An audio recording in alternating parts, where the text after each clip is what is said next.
Hey, what's going on? My name is Coach Lee Hopkins. My pronouns are he, him, his, and you're listening to the Patterns of Possibility podcast. This is a podcast dedicated to helping you replace harmful patterns with new possibilities. In each episode, we'll explore topics that inspire you to be yourself, live your truth, and make lasting connections. In this episode, we're going to talk about introverts who envy extroverts. Are you one of those people who really looks at others who are taking the center stage and raising their voice and being all loud in public as somebody that you'd want to be because you're quiet and you're considerate about the words that you share, your thoughts, you really mull it over and you're just like, dang, I really wish I could be like that guy, that girl who stands up and says everything that's on their mind. When it comes to making relationships and meaningful connections, you two, the introvert and the extrovert, are not quite that different. You still have the same needs, wants, and desires. Let's talk about it. Are you ready? Let's go.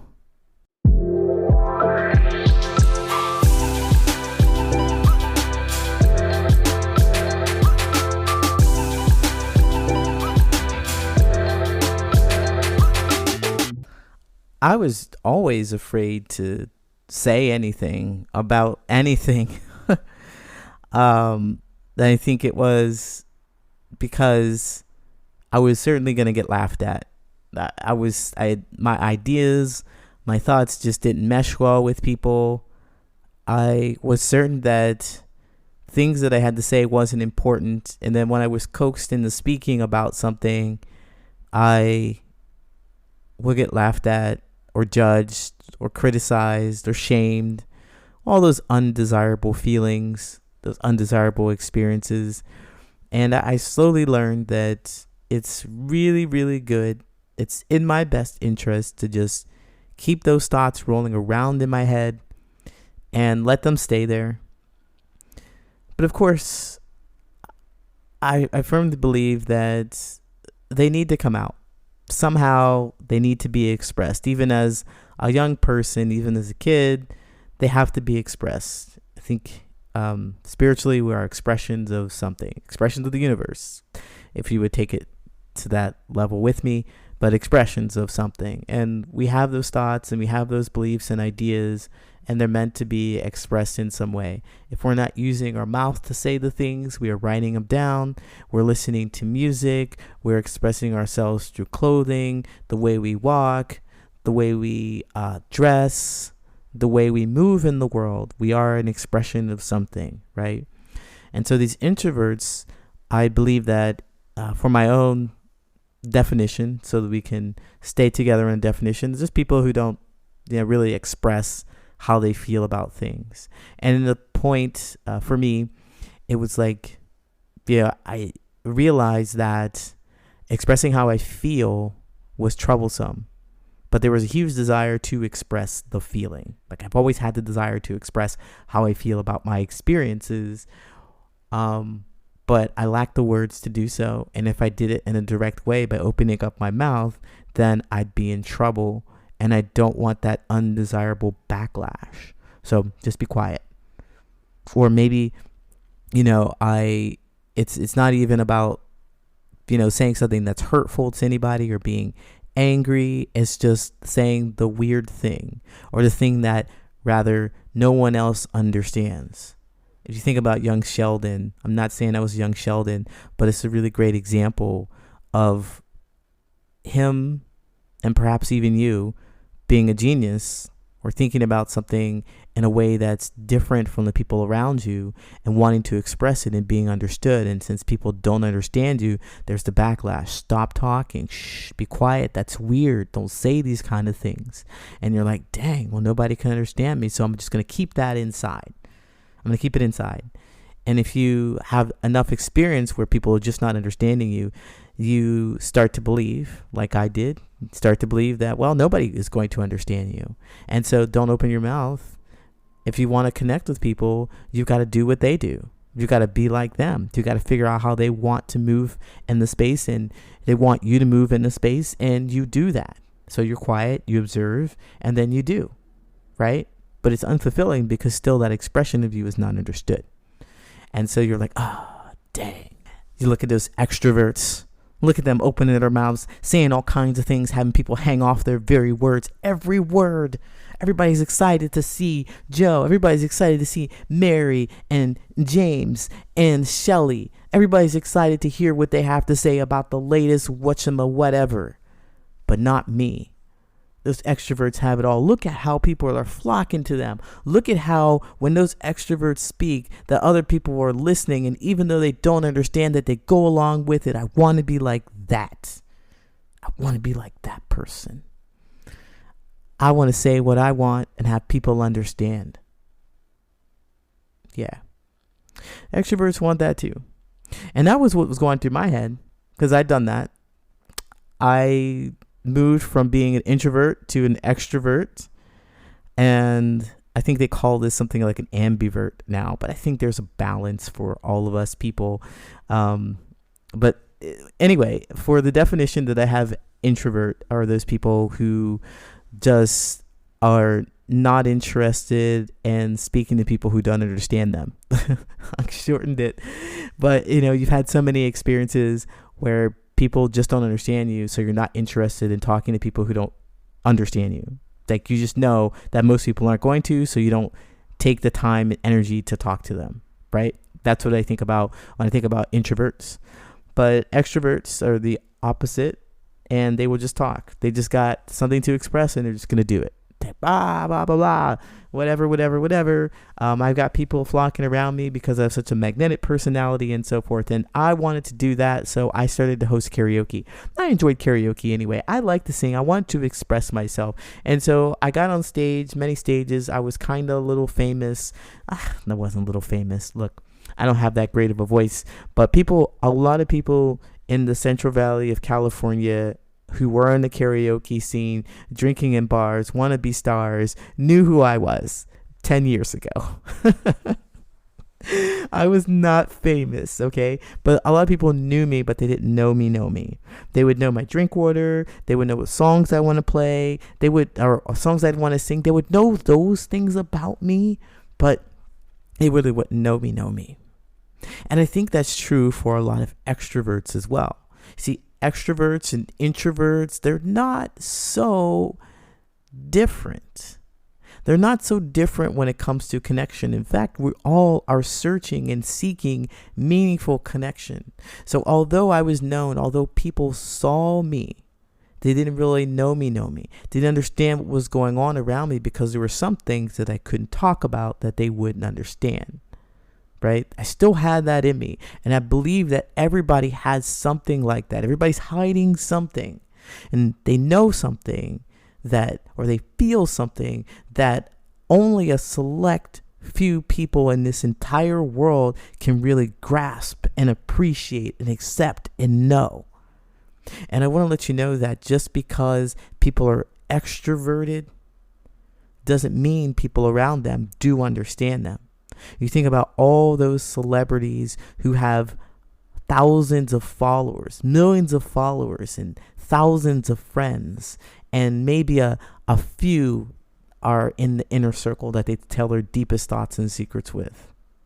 We're looking for those people to share our deepest thoughts and secrets with, whether you're extroverted or introverted. So you're not off.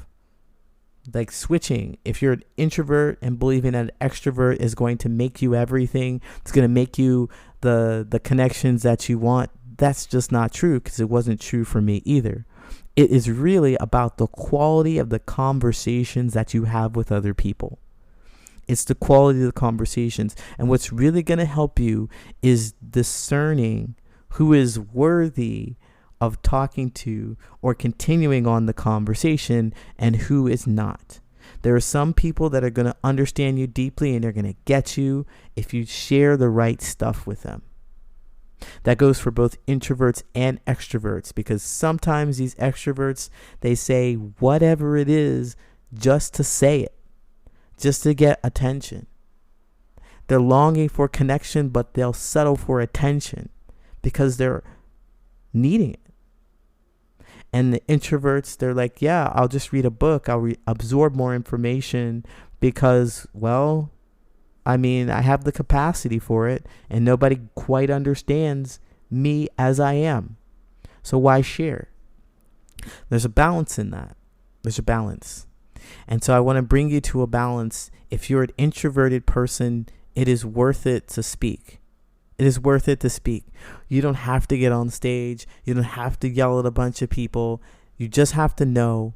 You have to use this bit of energy that you have to say the words, pointed, intentional words to a few people every so often to see if they can connect.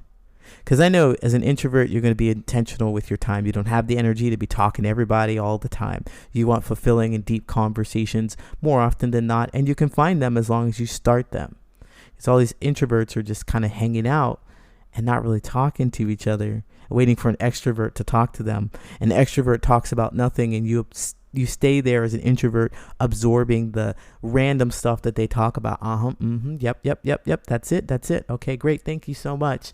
I'm drained. Thank goodness I have this extroverted friend. Are you feel fulfilled? Do you feel understood? You didn't have any conversations of substance.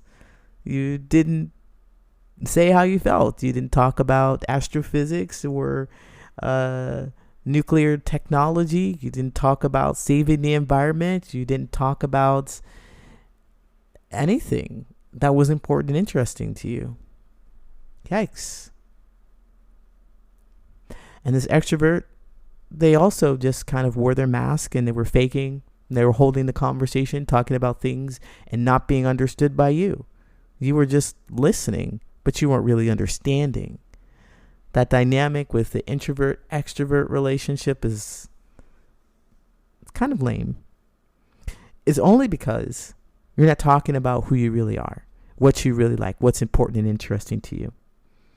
So I submit to you, finally, as I go around and talk about this, I've been an introvert and I've been an extrovert, and now I'm more intentional. I'm more intentional about what I share with others. And I know that there are only a few people in this world that can deeply understand me. And I know how to get those people. I know how to talk to those people. I have to know what it is that I want to share and whether or not I want to move through the space. I don't have to yell as an extrovert. And I know it doesn't serve me to be absolutely silent and tucked away as an introvert. There's a fine balance in between, and you can find it.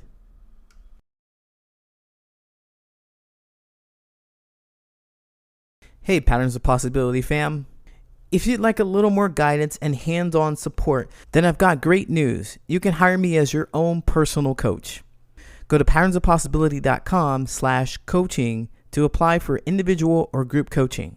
In this 12-week program, I'm going to help you make the meaningful connections that you deserve. After this coaching program, I promise you'll be able to do 3 things. 1, you'll be able to clearly identify who belongs in your tribe and who doesn't. Say goodbye to those people who are wishy-washy, you're unsure of. No, you will know for certain whether or not they deserve to be in the same space with you. And second, you are going to know that your thoughts and feelings are valid and worth expressing. So if you do have feelings about your friends not holding up boundaries or not holding up space for you or not meeting your needs, then you are not going to shy away from telling them. You will be able to communicate your boundaries in a clear, concise manner and advocate for yourself in your relationships. And finally, you are going to learn how to start and stop conversations with strangers and steer them towards topics that are interesting and important to you. I don't know about you, but I don't have weeks, months, years to discover whether or not me and my new friend have compatible values. If you know what you're looking for, you can discover if you're compatible in just a few conversations. If all this sounds good to you and you're ready to make those meaningful connections, go to patternsofpossibility.com/coaching to find out more information. Again, go to patternsofpossibility.com/coaching to find out more information. I look forward to working with you. Now it's time for your listener letters. If you have burning questions about your friendships and your platonic relationships with your coworkers and so forth, let me know. Write me at patternsofpossibility@gmail.com, and I might just read your letter out loud. Should I dump my friend? I'm a 28-year-old female. My roommate and friend is a 30-year-old female.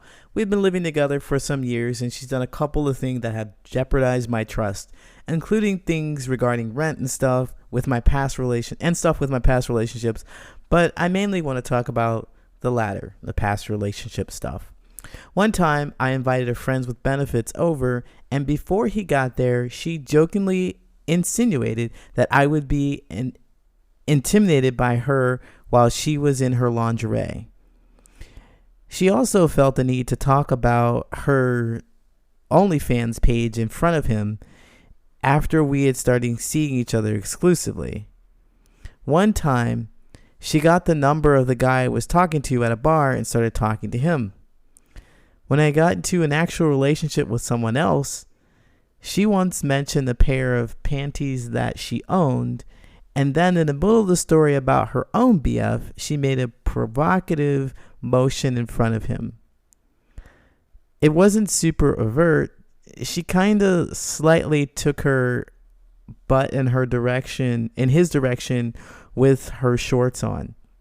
I brought this stuff up to her, and she apologized and stopped. Well, that was about, a year and a half to 2 years ago.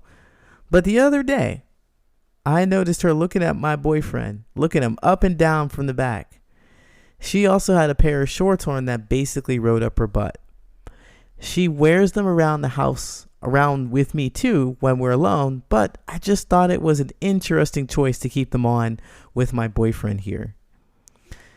She's also had quite a bit of history with cheating. Now, I'm not going to say she's cheated on all her boyfriends, but she certainly cheated on the last one, who was long distance, and I didn't know very well at all. I tried to give her my genuine advice, but she just did what she wanted. And I figured as long as the bills were paid and we were on good terms, that isn't my business. That's the cheating. Cheating isn't my business. But looking back, part of me wonders if I should have taken my cues, packed up, and told her boyfriend. On the flip side, she has been there for me in other ways, and we've had lots of fun together. But thinking about those things makes me question the relationship. All right, should I dump my friend? And, well, I would say that birds of a feather flock together. What am I saying here? Like, oh, you're a cheater or something like that. I don't know. That's not what I'm saying. But I know that people with similar values hang out together. Like, this is like the similar core values are the people that are most happier. They're happier and they're closer together because they understand each other. And there's nothing to dismiss. There's nothing to hide. You can be open. You can be honest about these things. So if you were a person who wanted to cheat and you talk to your friend about it, like, oh, you would scheme and you would come up with ways to talk to each other, and that would be your relationship. And there wouldn't be any conflict. There wouldn't be any thought about how, oh, I shouldn't do this, or what should I do, or there wouldn't be any conflict because you have a strong value to that. And the other way around, and the other thing, well, if you believe strongly in not cheating, if you believed in fidelity, if you believed in keeping your relationships intact in that way, then you wouldn't have a problem either. You wouldn't have this problem where she's showing a little bit more of herself to your partners, and she's doing these things that make you question, because you're like, I wouldn't do that stuff. That's not me. I wouldn't get her boyfriend's number, or some guy that she was trying to talk to. I wouldn't get his number and try to talk to him. That's not my style. Those aren't your values. And you're hanging out with somebody who doesn't have the similar values that you have. And this is a strong value, it seems, or maybe it's getting there, because there's a lot of flags here for me. There's flags here for me, like how she's overtly flirting and she's not really paying attention to how you really feel about, or she's not exactly demonstrating the same values because she's wearing these booty shorts when your boyfriend is around, and you're like, I wouldn't do that. It's like, I think it's an interesting choice that you keep these shorts on. What is that? And you know that she doesn't have any regard for the maybe the traditional kind of relationships, say traditional, but the relationship and where there's monogamy involved and there's agreed monogamy. Like, you notice that because she cheated on her boyfriends and you're like, well, it doesn't affect me. It's not a big deal. It's not a thing. I don't need to do anything about it. And now you're at this point where you're like, oh, what's happening here? I feel like there's something off. That's because I think you have been ignoring the values that you have. And you're like, she doesn't share your values, but she pays the rent. I mean, having the rent on time is a strong value to have. I'm not going to lie. You know, making sure people are punctual and they have what they need, they can meet your needs in that way. But then you're realizing that, oh, there's something else going on up here because she's looking at my boyfriend a little too funky.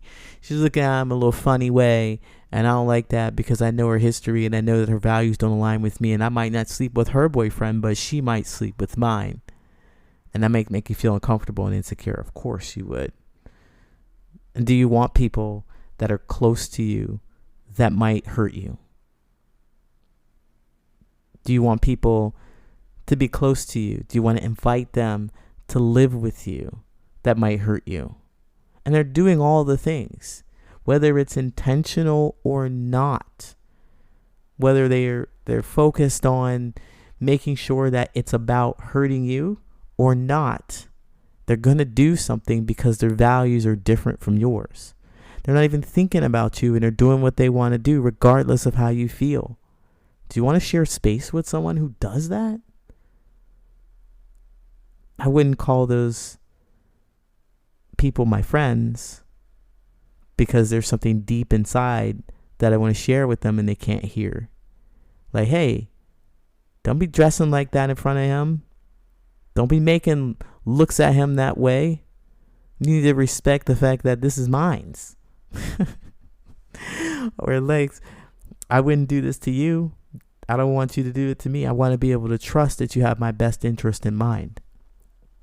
I want you to be able to trust that it's natural. Like, you don't have to do extra gymnastics, or you don't have to betray your values, or you don't have to, you don't have to, talking to your friend here, your friend doesn't have to betray their values because they already value what you think and what you feel.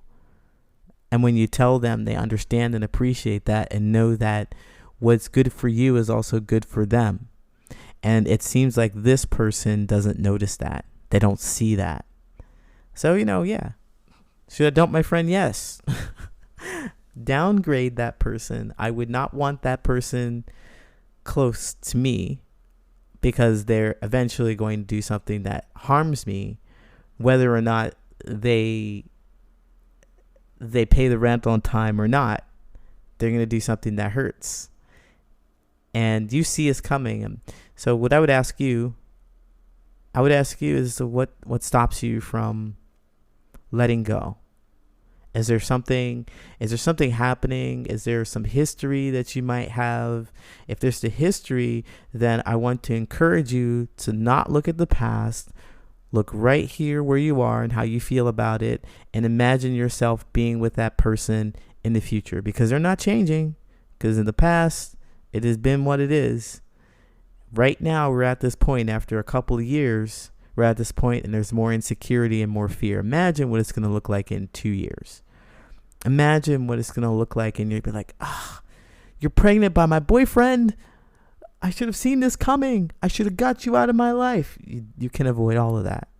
You can avoid all of that. If there's a fear in letting go, there must be a fear in you trusting yourself. You see the signs. You see them. Hey, thank you so much for listening. If you like this podcast, share with someone who you think could benefit from this information, and follow me on social media. You can find me at Patterns of Possibility on all social media. And I go live on Mondays, Wednesdays, and Saturdays at 9 a.m. Central Standard Time. You can catch me and learn more about these social connections and interact with other people who are looking for the meaningful connections, who share the same kind of stories, and be in community. And don't forget to sign up for my newsletter at patternsofpossibility.com, where you will get actionable steps delivered to your mailbox every week. Thanks again for listening. Until next time, take care.